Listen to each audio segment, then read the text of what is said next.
Guys, it's Sam, and today I want to talk about my 2019 year in media outside of book things. So I was inspired to talk about this from Snark Squad Pod. It's one of my favorite podcasts because it's run by some of my favorite people. I have been on it in the past, but that's not the reason I love it so much. They literally talk about most of the things that I really enjoy. So they did a whole wrap up of the things that they liked and disliked media-wise in 2019. And I want to do the same thing. It's kind of like I've done in the past with like my favorite and least favorite couples and other media, but I didn't do enough of that kind of media to do that kind of video. So I'm doing a wrap up of all of the media things for 2019.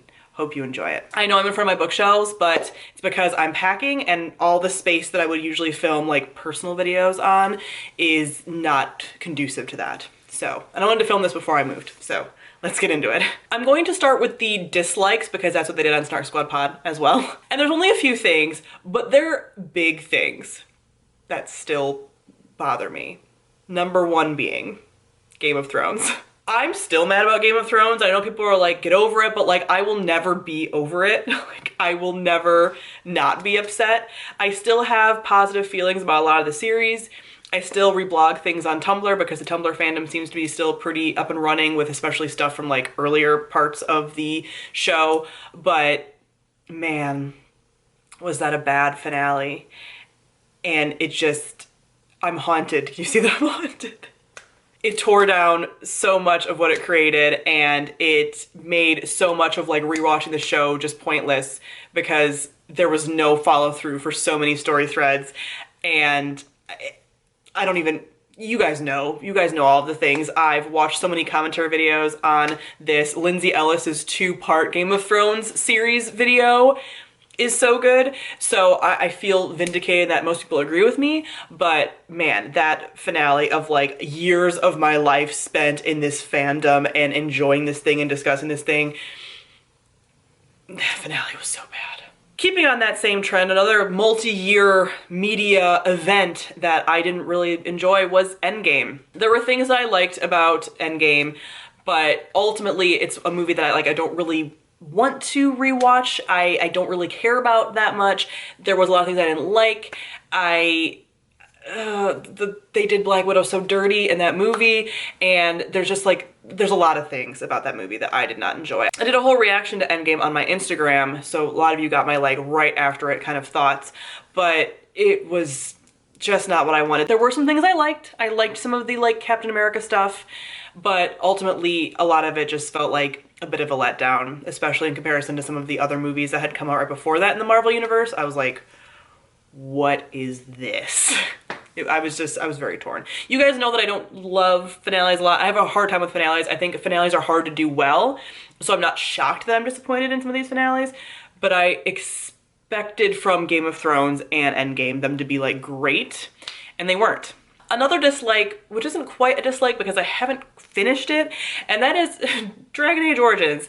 Oh my gosh, this is the first Dragon Age game. I've been playing it since 2018, I want to say, possibly early 2019. No, I think it was 2018. I think I started playing it in like spring of 2018.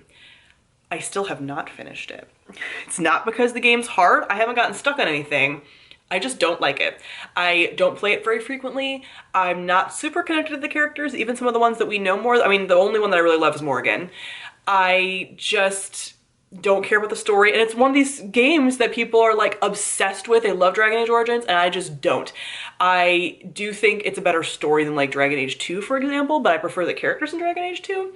And then I really like Dragon Age Inquisition. What can I say? So I have not finished it. I think I'm towards the end now, but I don't really care. The last time I played was, I think, over the summer, and I was still in the damn deep roads. I was stuck in the deep roads for so long. Again, not because it's hard, it's just because you're down there forever.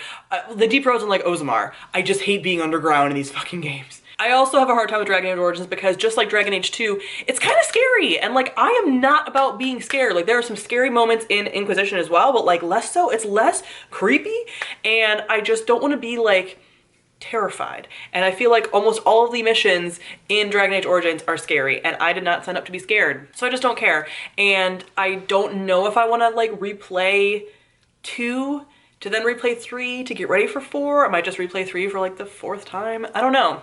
But Dragon Age Origins, man, is a disappointment to me. Now we'll get into the things that I liked in 2019. I've broken this into categories. So the first category is TV, and I have not watched a ton of TV in 2019, but I went through little spurts of watching things. The first thing that I believe that I watched in 2019 was The Umbrella Academy. I am a fan of The Umbrella Academy as my problematic trash show. I just like it.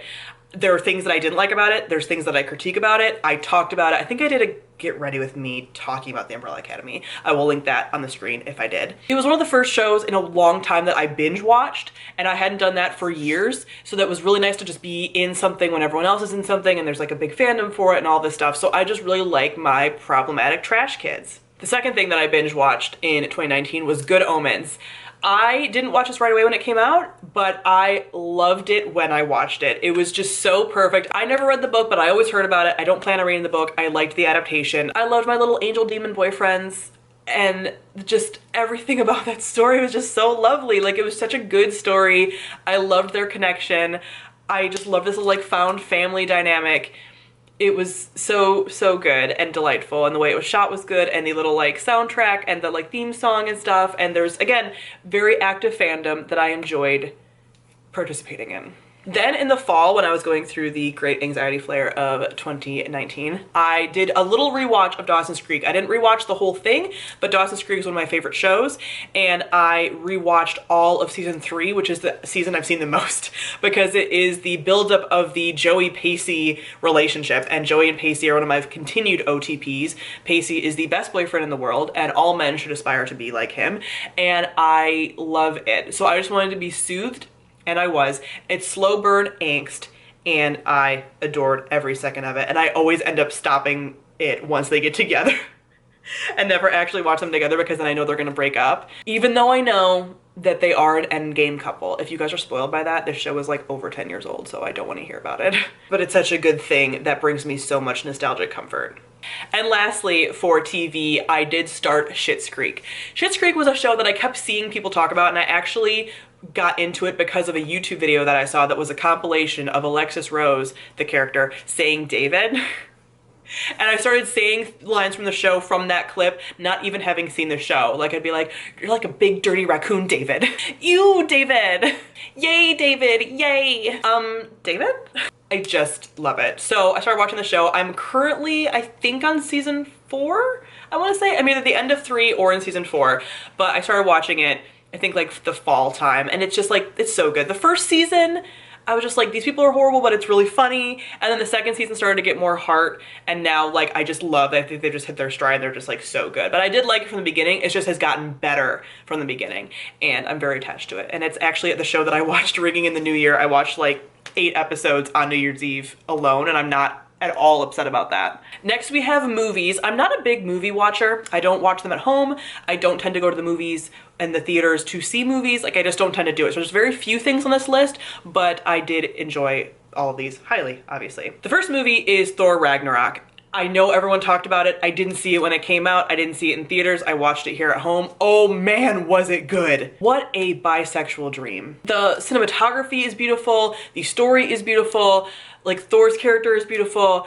Everything in that is so good. The villain is good. Like, everything is good. And I actually am so upset about what happens to Thor, especially in Endgame, after what happened in Ragnarok, because I'm like, first of all, how dare you? Because Thor in Ragnarok became like one of my favorite characters, and then things happened to him that I'm just like, why would you do this to him? But that movie was a gift, and one of the Marvel movies that I will continue to rewatch, because there's a lot of them that I don't tend to rewatch. This is one that I will tend to rewatch. Speaking of Marvel, another movie that I loved in 2019, that I watched in 2019, was Infinity War. I did not see Infinity War when it came out. I blocked all of the words and muted everything, and so I was not spoiled for Infinity War. I know some people had died in it, but I didn't know who, like I didn't know what the situation was, anything like that. That movie was so good, which is why, again, Endgame was so disappointing. I loved Infinity War. I just had so many feelings, and I actually watched it after a friend of mine passed away, and I needed like a release valve of just like emotions, and I just was like sobbing through the whole thing. Like, it was so what I needed at the time, and then was also a really well done film, again, which is why Endgame is so disappointing. And lastly, we have the North and South BBC miniseries with Richard Armitage. Oh man, I watched this right before BookNet Fest. I was having some like pre-BookNet Fest anxiety getting things done, blah, and so I watched a period drama, which is what I tend to do when I'm feeling stressed. And this was so good. Oh my God. I mean, I'd known for years, I'd seen gift sets of it for years, and I just never watched it. This was the angst that I needed. I actually plan on rewatching it sometime this winter, hopefully, because I feel like it's such a wintry thing. Like I watched it in the summer, but like it feels like a wintry thing. The slow burn of enemies to lovers that they are is incomparable. I just, the payoff there, like it's so good. And I'm actively mad that there aren't more retellings of North and South, like more movies of North and South. Like I love that we get a lot of Jane Austen stuff, but please give us North and South. Like it just, it's so beautiful and so good, and it will be something that I watch when I'm stressed. Next, we do have video games. I played very little video games in 2019, but what I did do, which is what I always do, is I continue to play through Mass Effect. So I've played through the Mass Effect trilogy 4, possibly 5 times. I can't even keep track. So I'd finished Mass Effect 1, my playthrough of that, my 4th playthrough of that, I think, in the end of 2018. So I was playing Mass Effect 2 and started 3 again in 2019, and it was so good. Mass Effect 2 and 3 are probably my top 2 favorite video games of all time. I just love them. I love the experience Mass Effect 3. I know a lot of people don't like the ending. I don't care. I don't want to talk about it. I love the experience of those games and the emotions they bring me and how connected I am to them, and they're all my children. I love them so much. So it was very fun to be playing those. I do plan on playing some new games in 2020, but I will continue to play Mass Effect because I'm on my playthrough right now. I'm almost to the end of Mass Effect 3. I've been playing it a lot lately, getting ready to move because I'm just like, I don't have anything else to do until it's time to move. Let's play Mass Effect for 8 hours. But that has been a joy and a treat, and I will finish it, and then I'll probably take a break for a while, possibly play Dragon Age. I did just buy Assassin's Creed Odyssey, so I could branch out a bit in 2020. Plus Cyberpunk is coming out in September. Like, it's gonna be a good year for games. I will play other things. I will play Outer Worlds. I have goals, but you know, Mass Effect was there for me in my time of struggle, which was 2019. Then I briefly want to talk about some podcasts. As I mentioned before, Snark Squad Pod, I love it. It's a media analysis podcast, and I highly enjoy it. Some of my friends run it. It's really good. I listen to it whenever they've watched or read or whatever, some kind of media that I have also participated in. So I love it. Another podcast I've talked about before, but continues to be probably my favorite, absolute favorite podcast that I listen to every single episode for, and that is Forever 35. This is it started out as like a self-care podcast, but it's more like self-care, friendship, just like being an adult woman in America. And like, they interview different people. It's just a podcast that brings me so much joy. Like, it's just always about like a really good topic. It's about like feeling good and doing good in the world and like just learning and growing and reframing narratives, and just like, it's so good. I can't even really like explain what it's about, but listen to it because it's great. I got into plants this year, as you guys know, so I listened to a couple of plant podcasts, my favorite one being Bloom and Grow Radio. At first, when I started listening to it, I was like, am I gonna be annoyed by this? But there's so many good topics on there about different kinds of plants, plant care. She really gets in depth with some people that she interviews about just like plant biology stuff that I'm like, wow, this is a lot. But it was really helpful when I was first getting into plants to like have that resource and just be like listening to plant content all the time. Then we have another favorite that I've mentioned before, and that is the Ologies podcast. She interviews different ologists, so like biologists, cosmologists, and there's so many different ologies, and she does a whole podcast episode on that particular ology, and it's great. I was listening to this a lot during the anxiety flare of 2019 because it was just like soothing facts, and she's really funny. So I highly recommend that podcast because I feel like anybody could listen to it and find something they'd be interested in. And then towards the beginning of 2019, I was doing a lot with intuitive eating. I really feel like I've gotten to a good spot with my body and eating and food and exercise and everything right now. And a lot of that was the beginning, really like immersing myself in like intuitive eating and a lot of that like anti-diet movement stuff. So the podcasts I listened to during that time were Don't Salt My Game, Food Psych, and Love Food. Those were, I think, my 3 favorites. Just were very good anti-diet, body positive to body neutral, intuitive eating based podcasts. I listened to a lot of them at the time, but those were my 3 favorites.